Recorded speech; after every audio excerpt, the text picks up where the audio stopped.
تبارك الذي بيده الملك وهو على كل شيء قدير.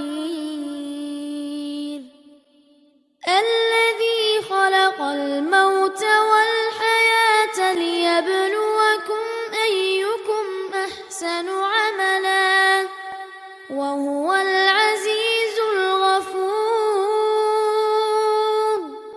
الذي خلق 7 سماوات